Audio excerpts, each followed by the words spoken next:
તમે પણ અમારા મનપસંદ ટોયઝ ઓર્ડર કરી શકો છો www.puntonkids.com થી.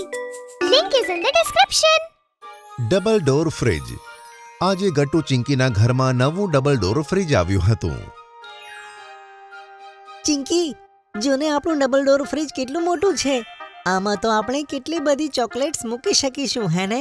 હા ગટ્ટુ, તે તો સાચે જ બહુ જ મોટો છે. ફ્રિજ ડિલિવર કરવા આવેલા અંકલ ફ્રિજને કિચનમાં સેટ કરે છે અને ગટ્ટુ ધ્યાનથી ફ્રિજ સેટ કરવાવાળા અંકલને જોવે છે અને ત્યાં જ પડેલી હેમરથી રમે છે. અરે ગટ્ટુ, આ તો શું કરી રહ્યો છે? તને તેનાથી વાગી જશે. ચિંકી, જોને અંકલ કેવી રીતે પોતાના ટૂલ્સથી ફ્રિજને સેટ કરે છે. મને પણ મન થાય છે આવા ટૂલ્સથી સેટ કરવાનું. ના ના ગટ્ટુ, આપણે તે ટૂલ્સનો ઉપયોગ નથી કરી શકતા. તે સેફ નથી. આ સાંભળી ગટ્ટુ ઉદાસ થાય છે. અરે તું આવી રીતે ઉદાસ ના થઈશ ગટ્ટુ. ઓહ, મારી પાસે એક પ્લાન છે. ચિંકી દોડીને જાય છે અને અંદરથી પોતાનું wooden pattern play tool kit set લઈ આવે છે. યાદ છે ગટ્ટુ, મમ્મીએ આપણા માટે પુન્ટન કિડ્સમાંથી ઓર્ડર કર્યું હતું. તેમાં કેટલા બધા ટૂલ્સ છે અને આપણે તેનાથી આરામથી રમી શકીએ છીએ અને તે સેફ પણ છે. હા ચિંકી, આ તો બહુ જ લાઇટવેટ અને કલરફુલ પણ છે. ચલો આને મળીને રમીએ. પછી બંને પોતાના વુડન ટૂલથી રમે છે. મને યાદ આવ્યું, બંટીને પણ આ ટૂલકિટ જોઈતું હતું. અરે તો તેને કહે ને કે તે www.puntonkids.com થી ઓર્ડર કરી લે. ગટ્ટુ ચિંકી વારંવાર ફ્રિજને ખોલીને જુએ છે. ગટ્ટુ ફ્રિજનું એક ડોર ખોલે છે અને ચિંકી બીજું. ચિંકી, આ તો અંદરથી પણ ખૂબ મોટું છે. જો તો જરા. હા ગટ્ટુ, જરા જો તો આમાં કેટલા બધા અલગ અલગ કમ્પાર્ટમેન્ટ્સ છે. તેમાં સ્નેક્સ અને ફ્રૂટ્સ મૂકવામાં કેટલી મજા આવશે ને. બાળકો, હવે તમે ફ્રિજને બંધ કરો અને બંધ કરીને અહીંયા આવો. ગટ્ટુ ચિંકી મમ્મી પાસે જાય છે અને જુએ છે કે મમ્મી પાસે ઘણા બધા કાર્ડબોર્ડના બોક્સીસ છે અને તેની અંદર ફ્રૂટ, વેજીટેબલ્સ, સ્નેક્સ અને ઘણી બધી વસ્તુઓ રાખેલી છે. મમ્મી, આ બધું શું છે? બાળકો, જ્યારે તમે સ્કૂલ ગયા હતા ને, ત્યારે મારે ફ્રિજનો બધો જ સામાન અલગ અલગ કરીને મૂકવાનો હતો. તો મેં કાર્ડબોર્ડના અમુક બોક્સીસ લીધા અને તેમાં ફ્રૂટ્સ, વેજીટેબલ્સ અને પેકેજીસ ઉપર નામ લખીને વસ્તુઓને તે જ પ્રમાણે મેં ગોઠવી નાખ્યું. તેટલું જ નહીં, આપણા ફ્રિજમાં કેટલો એક્સપાયર્ડ સામાન પડ્યો છે તે પણ મને તેના દ્વારા ખબર પડી. હું સમજી ગઈ મમ્મી. હવે આપણે આ ફ્રેશ ખાવા પીવાની વસ્તુઓને નવા ફ્રિજની અંદર મૂકવાનું છે, હે ને? હા ચિંકી, ચાલ આપણે શરૂ કરીએ. ત્યાં જ મેઇન ડોર ખુલવાનો અવાજ આવે છે અને પપ્પા ઘણા બધા ફ્રૂટ્સ અને સ્નેક્સ લઈને ઘરમાં આવે છે. બાળકો, જુઓ, હું નવા ફ્રિજ માટે કયો સામાન લાવ્યો છું. અરે આ શું? પપ્પા તો બીજો સામાન પણ લાવ્યા. હા ગટ્ટુ, પણ ચિંતાની શું વાત? આપણા ફ્રિજમાં તો ડબલ ડોર છે. તે તો આટલું મોટું છે, તેમાં તો બધું જ આવી જશે. ચાલો આ સામાન આપણે ફ્રિજમાં મૂકવાનું ચાલુ કરીએ. હું તો બહુ જ એક્સાઇટેડ છું. હા, હું પણ. પછી બધા મળીને ફ્રિજમાં સામાન મૂકવા લાગે છે. ત્યાં જ ચિંકીની નજર પડે છે કે પપ્પા હોમમેડ આઈસ્ક્રીમ મિક્સનો સામાન લાવ્યા છે. અરે પપ્પા, આ શું? આની અંદર આઈસ્ક્રીમ છે, પણ આ તો ઠંડી છે જ નહીં. ના ના ચિંકી, આ તો આઈસ્ક્રીમ મિક્સ છે, એ પણ તારો ફેવરેટ ચોકલેટ ફ્લેવર. એટલે કે આ બોક્સમાં એવા ઇન્ગ્રેડિયન્ટ્સ છે જેથી આપણે ઘરમાં જ ટેસ્ટી આઈસ્ક્રીમ બનાવી શકીએ, એ પણ ઓછી મહેનતે.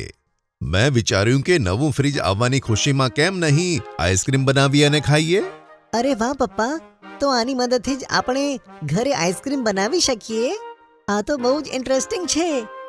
મમ્મી, ચાલો ને પહેલા આઈસ્ક્રીમ બનાવીને ફ્રિજમાં મૂકી દઈએ. એટલે જ્યાં સુધી આપણે કામ પતાઈએ ત્યાં સુધી આઈસ્ક્રીમ ઠંડી થઈ જાય. ઓકે, મારી પાસે એક આઈડિયા છે. કેમ નહીં હું ને ગટ્ટુ ફ્રિજને ઓર્ગેનાઇઝ કરીએ? ત્યાં સુધી ચિંકી અને મમ્મી મળીને આઈસ્ક્રીમ બનાવીને ફ્રિજમાં મૂકી દે. તેથી આપણું કામ પણ જલ્દી પતી જશે. હા, તે બહુ જ સારો આઈડિયા છે પપ્પા. આપણે તે જ કરીએ. પછી બધા પોતપોતાના કામમાં લાગી જાય છે. ગટ્ટુ, આ લે, મેં આ પાણીની બોટલ ભરી છે, તેમને ફ્રિજમાં આ શેલ્ફમાં મૂકી દે. ઓકે પપ્પા. પપ્પા, આ ફ્રૂટ્સનું શું કરવાનું છે? અને સૌથી નીચે રાખવાના. તારી અને ચિંકીની ચોકલેટ્સ ઉપર ફ્રીઝરમાં મૂકી દે. હા ઓકે પપ્પા. પેલી બાજુ મમ્મી આઈસ્ક્રીમ રેડી કરતા કહે છે, અને ચોકલેટ્સને મૂકતી વખતે જાતે ના ખાઈ લે તો ગટ્ટુ. હા મમ્મી ઠીક છે, હું નથી ખાવાનો. ચિંકી જો, હવે આપણે આ મિલ્કમાં આઈસ્ક્રીમ મિક્સ નાખીશું અને તેને બોઇલ કરીશું. ત્યાર પછી તે થોડું ઠંડુ થાય ત્યારબાદ તેને આપણે ફ્રીઝરમાં મૂકી દઈશું અને આપણી ટેસ્ટી આઈસ્ક્રીમ રેડી થઈ જશે. વાવ મમ્મી, આ તો બહુ જ ઈઝી હતું. થોડી જ વારમાં બધા બિઝી થઈ જાય છે અને તરત જ ફ્રીજમાં બધો સામાન સેટ થઈ જાય છે. પપ્પા અને ગટ્ટુ મળીને ફ્રીજમાં બધો સામાન એરેન્જ કરે છે. પેલી બાજુ ચિંકી અને મમ્મી મળીને આઈસ્ક્રીમને ફ્રીજમાં ઠંડો થવા મૂકી દે છે. અરે વાહ, બધું કામ તો ફટાફટ પતી ગયું. ના મમ્મી, હજુ એક કમી છે. તે શું ગટ્ટુ? હમણાં બતાવું છું મમ્મી. ગટ્ટુ દોડીને રૂમમાં જાય છે અને ત્યાંથી થોડા સ્ટીકર્સ લઈને આવે છે. અરે ગટ્ટુ, આ તો તે જ સ્ટીકર્સ છે ને જે આપણને ફ્રીમાં મળ્યા હતા આપણી સ્ક્રેપ બુક સાથે. હા ચિંકી, જોને આ કેટલા સરસ છે. મમ્મી, શું અમે તેને ફ્રીજ પર લગાવી શકીએ? અરે હા હા ગટ્ટુ, કેમ નહીં, જરૂર. તું આ સ્ટીકર્સને ફ્રીજ ઉપર લગાવી શકે છે. ગટ્ટુ ચિંકી મળીને ફ્રીજ પર સ્ટીકર્સ લગાવે છે. ત્યાં ચિંકીને એક બીજો આઈડિયા આવે છે. તે રૂમમાં જાય છે. તે એક પેપર ક્લિપ અને કલર પેપર લઈને કિચનમાં આવે છે. ચિંકી, તું આનું શું કરીશ? ગટ્ટુ, હું આ પેપર પર એક સરસ મજાનો કોટ લખીશ અને તેને આ કાર્ટૂન વાળી પેપર ક્લિપની સાથે ફ્રીજ ઉપર લગાવી દઈશ. તેના પછી ફ્રીજ હજુ સરસ દેખાશે. Good idea Chinki. પણ તું પેપર પર કયો કોટ લખીશ?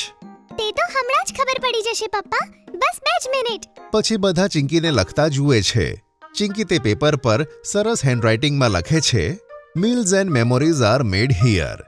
વાવ ચિંકી, આ તો ખરેખર ખૂબ જ સરસ લખ્યું છે. હા ચિંકી, હવે તું તેને ફ્રીજ પર મૂકી દે. ચિંકી પેપર ક્લિપની મદદથી કોટને લગાવે છે. પહેલા તો આપણું ફ્રીજ એટલું સારું દેખાતું ન હતું, પણ તમારી ક્રિએટિવિટીને કારણે આ ફ્રીજ ખરેખર એકદમ સરસ દેખાવા લાગ્યું. કમાલ છે. એકદમ સાચું કહ્યું તમે. આપણા ગટ્ટુ ચિંકી છે જ એટલા ઇન્ટેલિજન્ટ. બધા લિવિંગ રૂમમાં બેસે છે અને ટીવી જોતા જોતા પોતાનો થાક ઉતારે છે. અને થોડી વારમાં આઈસ્ક્રીમ પણ ઠંડી ઠંડી થઈને રેડી થાય છે. ચાલો હવે બધા, આઈસ્ક્રીમ રેડી છે. હવે બધા મળીને આઈસ્ક્રીમ ખાઈશું. વાહ મમ્મી, આટલું બધું કામ કર્યા પછી આટલી ટેસ્ટી આઈસ્ક્રીમ ખાવાની ખૂબ જ મજા આવે છે. હા મમ્મી, અને સાચે આ આઈસ્ક્રીમ પણ કેટલી ટેસ્ટી બની છે. કંઈ પણ કહો, સાથે મળીને કામ કરવાથી કામ જલ્દી પણ પતે છે અને મજા પણ આવે છે. હા, તે તો સાચું જ કહ્યું તમે. અને પછી બધા આઈસ્ક્રીમની મજા માણે છે. બર્ગર. ગટ્ટુ ચિંકી હમણાં જ સ્કૂલેથી ઘરે આવ્યા હતા અને ટીવી જોતા જોતા લંચ કરતા હતા. ત્યાં જ ડોરબેલ વાગે છે. મમ્મી જેને બારણું ખોલે છે. મમ્મીની એક ખાસ ફ્રેન્ડ ઘણા દિવસો પછી ઘરે આવી હતી. નમસ્તે આંટી. નમસ્તે બાળકો, કેમ છો તમે બંને? અમે ખૂબ સરસ છીએ આંટી. આંટી, અમે મજામાં છીએ. આંટી સાથે તેમની દીકરી પીહુ પણ આવી હતી. પીહુ, ચાલ બધાને હેલો બોલ. Hello aunty. હેલો ગટ્ટુ ભૈયા. હેલો ચિંકી દીદી. હેલો પીહુ, અમારી સાથે આવીને બેસને. સાથે ટીવી જોઈએ આવ. પછી મમ્મી અને આંટી એકબીજા સાથે વાતો કરે છે અને ગટ્ટુ ચિંકી અને પીહુ ટીવી જુએ છે. થોડી વારમાં મમ્મી આવીને ગટ્ટુ અને ચિંકીને કહે છે, બાળકો, હું અને આંટી શોપિંગ માટે જઈએ છે. તમારે થોડી વાર માટે પીહુનું ધ્યાન રાખવાનું છે. અમે 3-4 કલાકમાં પાછા આવી જઈશું. ઓકે? સારું મમ્મી, અમે મળીને પીહુનું સરસ ધ્યાન રાખીશું. હે ને ચિંકી? હા જરૂર. મમ્મી તમે આરામથી શોપિંગ કરી આવો. ઠીક છે બાળકો. અને હા, આવતી વખતે હું તમારા માટે આઈસ્ક્રીમ લઈને આવીશ. યે! Okay mummy. પછી મમ્મી અને આંટી જાય છે. થોડી વાર તો ત્રણે બાળકો મળીને ટીવી જુએ છે. પણ પીહુ થોડી વારમાં તો કંટાળી જાય છે અને તેને ભૂખ પણ લાગે છે. ચિંકી દીદી, મને ભૂખ લાગી રહી છે. ઓહ, હા તો પીહુ, હું તને હમણાં જ ખાવાનું આપી દઉં છું. મમ્મીએ આજે ટેસ્ટી ખાવાનું બનાવ્યું છે. ના, મારે ખાવાનું નથી ખાવું. મારે તો બર્ગર ખાવું છે. શું? બર્ગર? અરે પણ અમે બર્ગર ક્યાંથી લાવીએ? ના, મારે તો ફક્ત પછી પીહુ બર્ગરની જીદ પકડે છે. ત્યાં જ ડોરબેલ વાગે છે. ગટ્ટુ જઈને જુએ છે તો ગેટ પર પપ્પા હોય છે. અરે પપ્પા, તમે આજે ઘરે જલ્દી આવી ગયા? હા ગટ્ટુ, આજે મને હાફ ડે મળી ગઈ એટલે જલ્દી આવી ગયો. પપ્પા પીહુને રડતા જુએ છે તો પૂછે છે કે શું થયું. ત્યારે ચિંકી કહે છે, જો ને પપ્પા, આ પીહુ માની જ નથી રહી. હવે અમે તેને બર્ગર કેવી રીતે ખવડાવીએ? અરે તો શું થયું બાળકો, તેને જો બર્ગર ખાવું છે તો ઠીક છે, ચલો તેના માટે બર્ગર જ બનાવી દઈએ. હવે તો હું આવી ગયો છું ને, તો હવે આપણે સાથે મળીને બર્ગર બનાવીએ. બસ પછી શું હતું, ગટ્ટુ, ચિંકી અને પપ્પા કિચનમાં જાય છે અને કામે લાગી જાય છે. ગટ્ટુ, તું બધા ઇન્ગ્રેડિયન્ટ્સ નીકાળીને આ જગ્યાએ મૂકતો. ઓકે પપ્પા. અને ચિંકી, તું મને બતાવતો આજે બર્ગરમાં કયા કયા સોસીસ નાખવા છે. પીહુ, તું પણ બતાવતો બેટા, તારે કેવું બર્ગર ખાવું છે. અંકલ, હું સ્પાઈસી બર્ગર નહીં ખાઈ શકું, તો તમે કોઈ સ્પાઈસી સોસ ના નાખતા પ્લીઝ. ઓકે પીહુ, તો હું ચીલી સોસ હટાવી દઉં છું.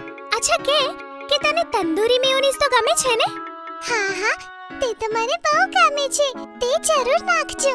પપ્પા, આ લો, હું બન અને વેજીટેબલ્સ લાવ્યો છું, અને બટર પણ. Very good Gattu. પીહુ અને ચિંકી, મેં બટાકા બાફ્યા છે, તમે બંને મળીને તેને છોલો તો. ત્યાં સુધી હું શાકભાજી કાપું છું. ગટ્ટુ, એક કામ કર, આ માયોનીઝ અને ટમેટો સોસ મિક્સ કરીને પોતાના વાળો ટેંગી સોસ બનાવ. ઓકે પપ્પા. આ લે પીહુ, તું આ વટાણા ફોલી દે, ત્યાં સુધી હું બટાકા છોલું છું. આ રીતે ગટ્ટુ, ચિંકી, પપ્પા અને પીહુ બર્ગર બનાવે છે. ચિંકીની નજર પીહુ પર જાય છે. પીહુ, હું જોઈ રહી છું કે તું વટાણા ફોલવા કરતા વધારે તો ખાઈ રહી છે. અરે સોરી. પછી પપ્પા આલુ પેટીને પેનમાં ફ્રાય કરે છે. પપ્પા, શું આપણે પેટીને ડીપ ફ્રાય નહીં કરીએ? ના ગટ્ટુ, જો તેને ડીપ ફ્રાય કરીશું ને તો તે ખૂબ જ ઓઇલી થઈ જશે, અને આટલું બધું ઓઇલ ખાવું આપણી હેલ્થ માટે સારું નથી.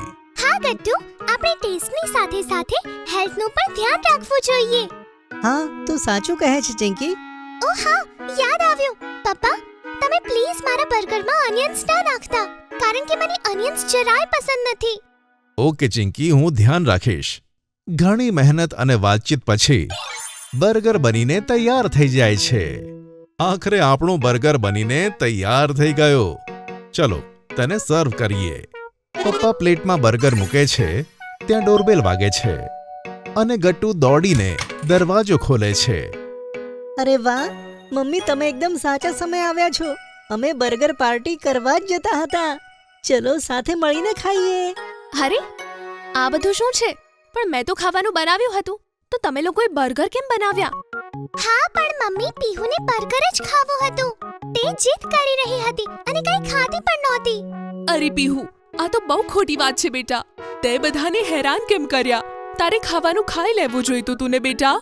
અરે નાના, એમાં હેરાની શાની? સારું જ છે ને. હવે આપણે મળીને બર્ગર પાર્ટી કરીશું. ફક્ત બર્ગર પાર્ટી જ નહીં, આઈસ્ક્રીમ પાર્ટી પણ. હું બધા માટે સ્ટ્રોબેરી આઈસ્ક્રીમ પણ લાવી છું. અરે વાહ, સ્ટ્રોબેરી આઈસ્ક્રીમ, તે તો મારી ફેવરેટ છે. આજે બહુ મજા આવશે. ચાલો હવે તમે લોકો આરામથી બેસો. ખૂબ કામ કરી લીધું તમે લોકોએ. હવે પછીનું કામ અમે લોકો સંભાળી લઈશું. હા ભાઈ, હું ખરેખર થાકી ગયો છું. પછી બધા મળીને બર્ગર અને આઈસ્ક્રીમ એન્જોય કરે છે. અરે વાહ, આ બર્ગર તો ખરેખર ખૂબ જ ટેસ્ટી છે. હા, પીહુની જીદના કારણે અમને પણ આટલું સરસ બર્ગર ખાવા મળ્યું. Thank you. Please enjoy yourself. Gattu, Chinki અને પીહુએ ઘણી મહેનત કરી છે આજે. હો, મને તો લાગે છે કે પીહુએ હેલ્પની જગ્યાએ તમારું કામ વધારી દીધું હશે. અરે નાના, એવું તો બિલકુલ નથી. કેમ પીહુ, બરાબર?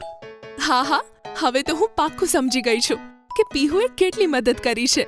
અરે પીહુની સૌથી મોટી હેલ્પ તો એ જ હતી કે તેણે આ જીદ કરી, નહીં તો આ પાર્ટી થવાની જ ક્યાં હતી. પછી બધા એક સાથે પીહુ તરફ જુએ છે અને પીહુ એક નાનકડી પ્યારી સ્માઇલ આપે છે. અને આ સાથે આજે બર્ગર પાર્ટી એન્ડ થાય છે. જો તમને અમારી વાર્તા ગમી હોય તો પુન ટુન કિડ્સને લાઈક, શેર અને સબસ્ક્રાઇબ કરજો.